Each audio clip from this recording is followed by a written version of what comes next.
versículo 1, versículo 2, Deus fala a Josué e a Nimrod. E sucedeu depois da morte de Moisés, servo do Senhor, que o Senhor falou a Josué, filho de Nun, servo de Moisés, dizendo: Moisés, meu servo é morto. Levanta-te, pois, agora, passa este Jordão, tu e todo este povo, a terra que eu te dou aos filhos de Israel. Eu vou repetir o versículo 2. Moisés, meu servo é morto. Levanta-te, pois, agora, passa este Jordão. Repita comigo: passa este Jordão. Passa este Jordão. Tu e todo este povo, a terra que eu dou aos filhos de Israel. Capítulo 3, versículo de número 1, para complementar o texto que será aplicado nesta noite, a passagem do Jordão. Levantou-se, pois, Josué de madrugada e partiu de Sitim, e vieram até o Jordão, ele e todos os filhos de Israel. Pousaram ali antes que passassem. E sucedeu ao fim de 3 dias que os príncipes passaram pelo meio do arraial e ordenaram ao povo, dizendo: quando virdes a arca do conselho do vosso Deus, e que os sacerdotes e levitas a levam, parti vós também do vosso lugar e seguia.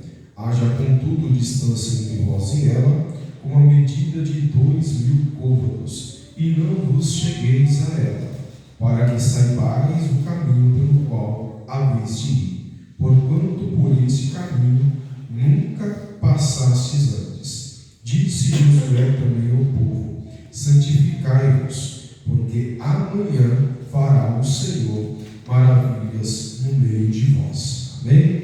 Tome o vosso assento. Esta noite nós estamos sentindo a presença do Deus eterno. Aleluia. Do Todo-Poderoso. O pastor Jerônimo ligou pela manhã, ele praticamente não me acordou.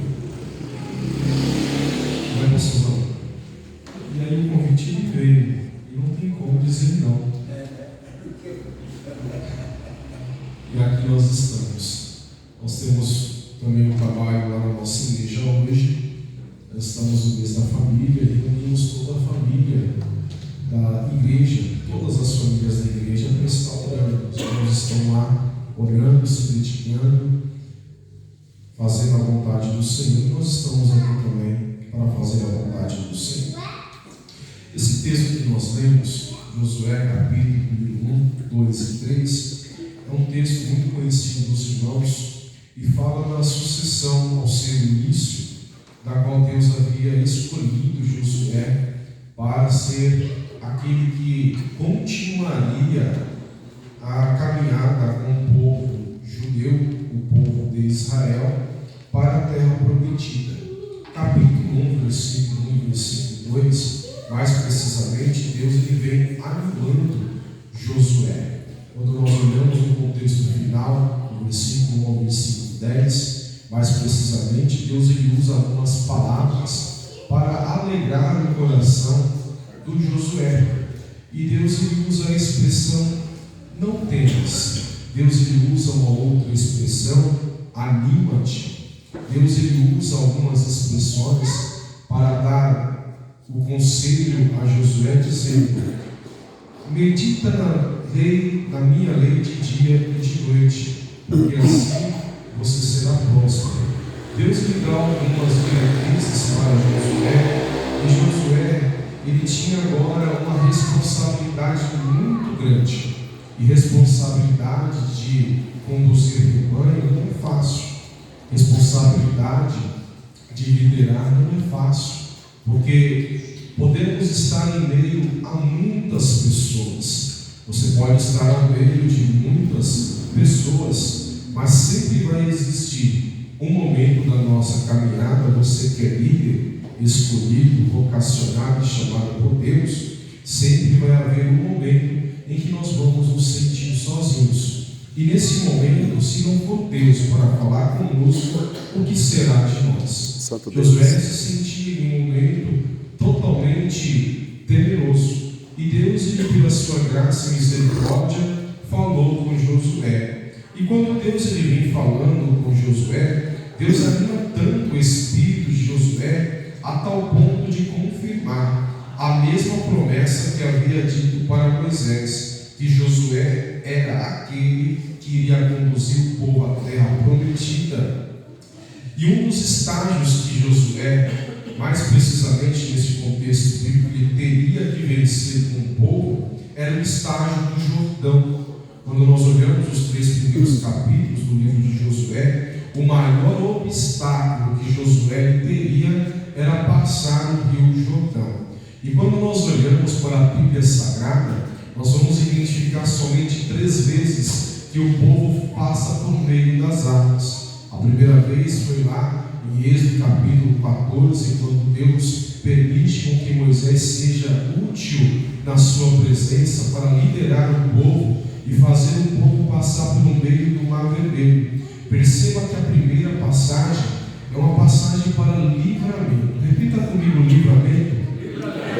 A primeira passagem pelas águas é a passagem do livramento. E perceba que quando o povo passa pelo meio das águas, através da liderança e ensinamento, instrução de Moisés, eles não chegam às bênçãos do Senhor, mas eles vão para o deserto.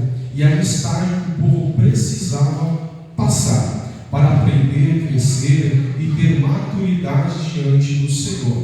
A segunda passagem é Josué capítulo 3. Nesse texto que nós estamos meditando, o texto vai dizer que eles passam por meio das águas do Jordão, e quando eles passam por meio das águas do Jordão, eles estão prontos para chegar à terra prometida.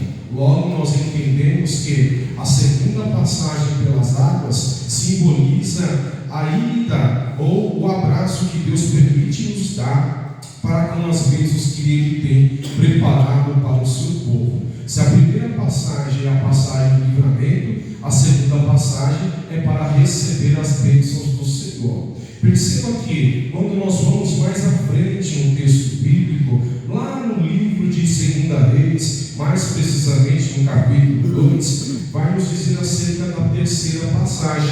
E a terceira passagem é algo extraordinário, porque a terceira passagem fala de crescimento espiritual. Se a primeira passagem fala de livramento, a segunda passagem fala de receber as bênçãos, aquele que recebe a bênção de Deus, logo, ele excede um estágio, ele cresce na presença de Deus. Nós vamos ver nesse contexto do capítulo 2 de 2 Reis, Deus vem chamando a um estágio elevado o profeta Eliseu, aquele mesmo que seria o sucessor do profeta Elias. E quando eles ultrapassam por uma insistência em que Eliseu tinha no seu coração de receber aquilo que Deus havia lhe preparado, o texto vai dizer que quando eles ultrapassam as águas do Jordão, a Bíblia diz que ele chega a este estágio de crescimento e maturidade espiritual, a tal ponto dele ser agora colocado como um grande profeta de Israel. Então a primeira passagem é livramento, a segunda passagem é para receber as bênçãos, e quem recebe a bênção na terceira passagem logo tem crescimento na presença de Deus. As águas, elas sempre vão gerar na nossa vida algo extraordinário para que nós possamos ver as maravilhas de Deus sendo proporcionadas sobre as nossas vidas. Tem pessoas que estão passando pelo primeiro estágio, o estágio das águas do livramento, e às vezes não conseguem compreender o que Deus está fazendo, mas tudo é estágio. Tem alguém vivendo a segunda passagem, que logo mais à frente vai abraçar as bênçãos que Deus lhe tem preparado para a sua vida. E tem alguém que sabe que não está entendendo. Tem alguém que já passou a primeira e a segunda e está pronto para crescer espiritualmente. É tudo um estágio. O importante é que na verdade nós não precisamos olhar para as águas, nós devemos olhar além do rio. Nós devemos olhar além do rio. O interessante de tudo isso que eu aprendo que o povo